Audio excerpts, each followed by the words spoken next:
इथे मी पाऊण कप तूप घेतलंय। यामध्ये 1 कप पिठी साखर घालायची आहे आणि हे छान असं आपल्याला फेटून घ्यायचं आहे 7 ते 8 मिनिटे। सुरुवातीला हे आपल्याला फेटून घेताना याचा कलर वेगळा दिसेल। 7 ते 8 मिनिटे मी हे फेटून घेतलं। इथे आपण पाहताय याचा कलर थोडासा फेंट झालाय। हे छान असं मी फेटून घेतलंय। आता यामध्ये बाकीचं साहित्य घालूया। 1 कप गहू पीठ घालायचंय, अर्धा कप बेसन घालायचंय, पाव कप बारीक रवा घालायचंय, चिमटभर मीठ घालायचंय, अर्धा चमचा वेलची पूड घालायची आहे। हे सगळं आपल्याला गाळणीमध्येच घालायचं आहे। अर्धा चमचा बेकिंग पावडर मी यामध्ये घातली आहे आणि हे आपल्याला या पद्धतीने चाळून घ्यायचं आहे। डायरेक्ट न घालता चाळणीनेच हे आपल्याला चाळून घालायचं आहे। यातला कचरा आता आपल्याला बाजूला फेकून द्यायचा आहे। आता एकदम हलक्या हाताने आपल्याला हे मिक्स करून घ्यायचं आहे। तोंडात टाकताच विरघळेल अशी आज आपण मस्त अशी नानकटाई बनवतोय, तेही बिना अवनची। हे एकदम हलक्या हाताने थोडंसं चमच्याने मिक्स करून घेतल्यानंतर हे आपल्याला हाताने मिक्स करून घ्यायचं आहे। यातल्या गुठळ्या फोडून घ्यायच्या आहेत। यामध्ये दूध किंवा पाण्याचा अजिबात वापर करायचा नाहीये। लागलंच तर एखादा चमचा तूप तुम्ही यामध्ये घालू शकता, पण आत्ताच यामध्ये काही घालायचं नाहीये। अगदी थोडंसं सगळं एकदम हलक्या हाताने मी मिक्स करून घेतल्यानंतर हे सगळं एका जागी आपल्याला करून घ्यायचं आहे या पद्धतीने। हे सगळं साहित्य घेत असताना सुरुवातीला 1च कप वापरायचं आहे, त्यामुळे साहित्याचं प्रमाण एकदम व्यवस्थित असं होतं। आता हा छान असा मी इथे गोळा बनवून घेतलेला आहे। आता यातला आपल्याला हा गोळा एकसारखा होण्यासाठी इथे मी 1 चमचा घेतलेला आहे। याने आपल्याला याचं प्रमाण घ्यायचं आहे। या पद्धतीने घ्यायचं आहे हे पीठ आपल्याला हातावरती आणि याचे छोटे छोटे नानकटाई बनवून घ्यायचे आहेत।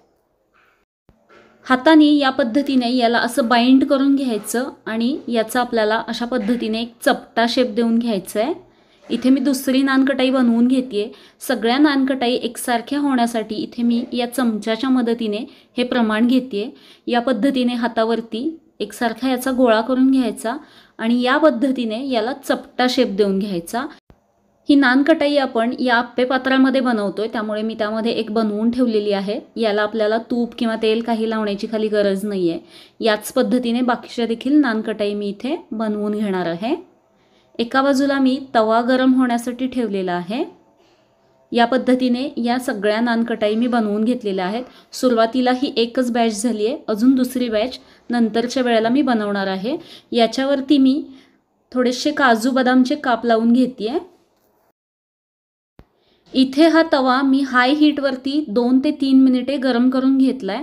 मग याची फ्लेम आपल्याला कमी करायची आहे, म्हणजे लो टू मीडियम हीटवरती ठेवायची आणि याच्यावरती हा अप्पे पॅन ठेवायचा आणि याच्यावरती झाकण ठेवून हे आपल्याला 20 मिनिटे लो टू मीडियम हीटवरती हे बेक करून घ्यायचं आहे।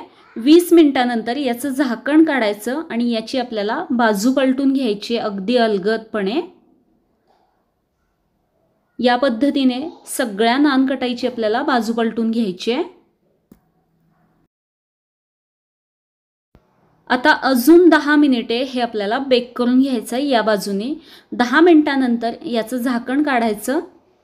इथे आपण पाहताय मस्त अशी ही नानकटाई आपली तयार झाली आहे। आता ही मी थंड होण्यासाठी प्लेटमध्ये काढून घेतली आहे। पूर्ण थंड झाली आहे। 2 बॅच मी याच्या बनवून घेतलेल्या आहेत। एक बॅच थोडीशी पुढे गेली आहे पण करपलेली नाही आहे। चवीला अप्रतिम अशी होते आणि गहू पिठापासून बनवली आहे। अजिबात यामध्ये मैदा डालडा वापरलेला नाही आहे।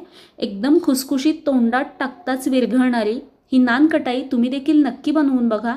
रेसिपी कशी वाटली कमेंट करून नक्की सांगा। धन्यवाद।